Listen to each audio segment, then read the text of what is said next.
we're back with Richard Reviews.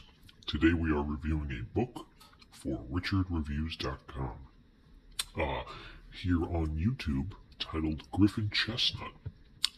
Griffin Chestnut, of course, is Richard's online YouTube alias, and you can find all of Richard's reviews here. Today, Richard will be reviewing a book for us, and that book is titled Crime and Punishment by Fyodor Dostoevsky. Dostoevsky is one of Richard's favorite Russian novelists, and Crime and Punishment is one of Richard's favorite Dostoevsky pieces. This, of course, being a convoluted story between an individual who has a hard time after committing a murder. He initially finds himself thoroughly enjoying the moment and thinks he can overwhelm himself with a kind of drunk, stoned, and stupid point of view. He ultimately thinks that he'll be able to commit the murder and have no problem. But in such a turn of events, the murder turns into two, and he finds the aftermath of his post-murder psychology deteriorating faster than he originally assumed. This is history's based philosophy, and it applies to a person's own individual history, from people such as Raskolnikov, Prince Mishkin, anybody.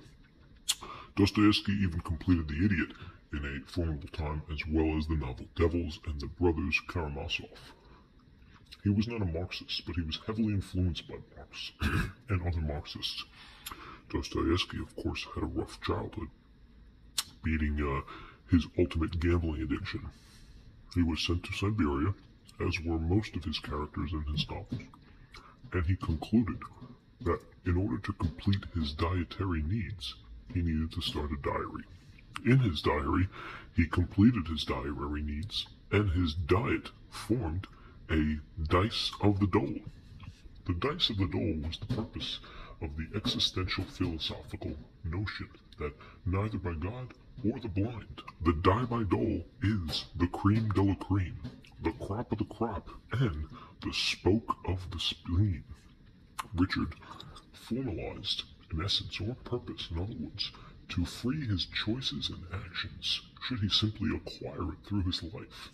For that purpose, he has a godlike society which is preordained, and there is no other power to make free mistakes other than finding it on your own condemned, further by saying you can even be condemned by your own free will. Make mistakes. Freedom comes. But, as Uncle Ben said it best in Star Wars, freedom comes with no responsibility. Richard is a fan of Star Wars. Richard read a decent amount of Star Wars books before the movies, and although he's not a huge fan of George Lucas, he concludes that his original vision was very altruistic, and transgenderism filled apart the Homo sapiens that George Lucas was aiming for. The character Han Solo, of course, played by Harrison Ford, felt the need to be the cowboy in the boots of the nocturnal existentialism character that young teenage boys will falter to.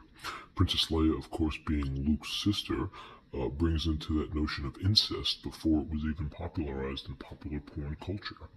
The freedom comes with responsibility, and George Lucas threw this out there with Return of the Jedi when he developed the Ewoks' characteristics, which formed into a bond from Chewbacca, being, of course, a different species, but ultimately the Chewbacca fan club was very high and dear.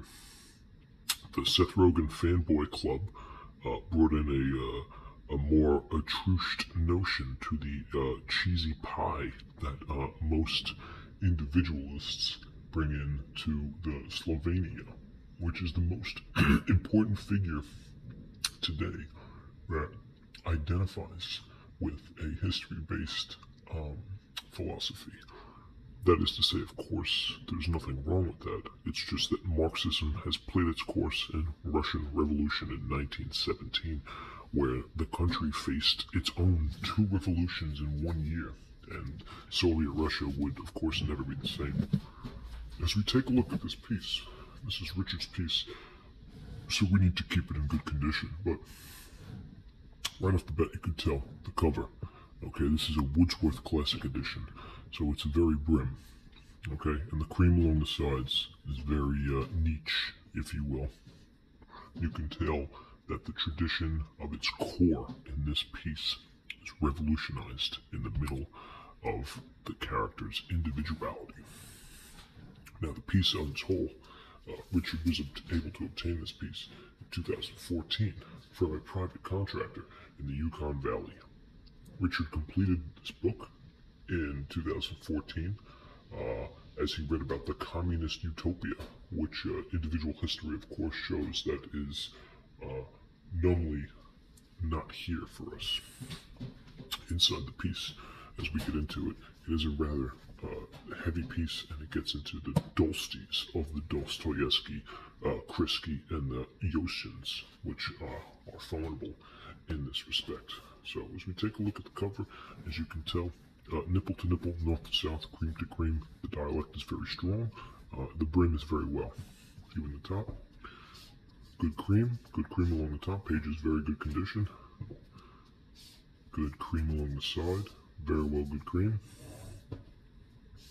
Good cream along the bottom, and more good cream along the bottom. As we look at the side here, Fyodor Dostoevsky, Crime and Punishment. And this is the historical emblem that can be found, of course, throughout the Witch's Brew and mysterious forces inside of us. On the back, we have information delegating that this was in fact translated by Constantine Garnett in 1914. Nonetheless, the cover design was done by Robert Mathis of Mathis, Minnesota, an unknowable world, to develop this sort of gonorrhea based on his proactive and Pepto-Bismol kind of diet. Anything pink goes right in the stomach. Anything blue, spit it out.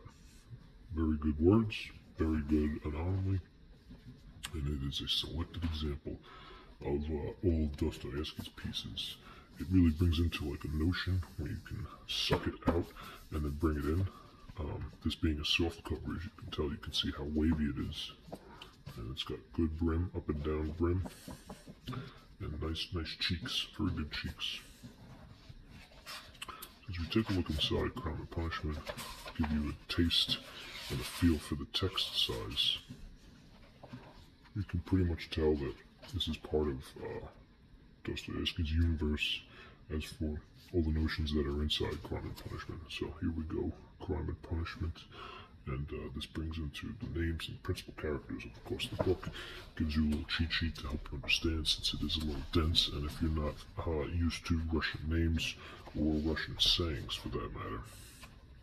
The Russian literarists, of course, bring into notion that there is a new beginning of times. In the end, there are some things that are marked out, noted in Richard's notebook, just from plagiarism and the continuity error of scraping in and scraping out. The last page we have here in the notes section is 483. So we can barracuously say that this is a, I think it's in this page right here. It's in one of the pages in the back. As we go across it, it's in 483 is not a bad cream. Yeah, here it is. Yeah, 445 is the cream that we have here. There's 3 more pages that have this right here, economic truth. Okay, so this is how you know that what Dostoevsky was enveloping really does shine in this piece. So that's it for Richard Reviews. 2 thumbs up for Crime and Punishment. Fyodor Dostoevsky does it once again with a beautiful piece. Richard Reviews, Dostoevsky and Crime and Punishment. This is Richard Reviews. Thank you.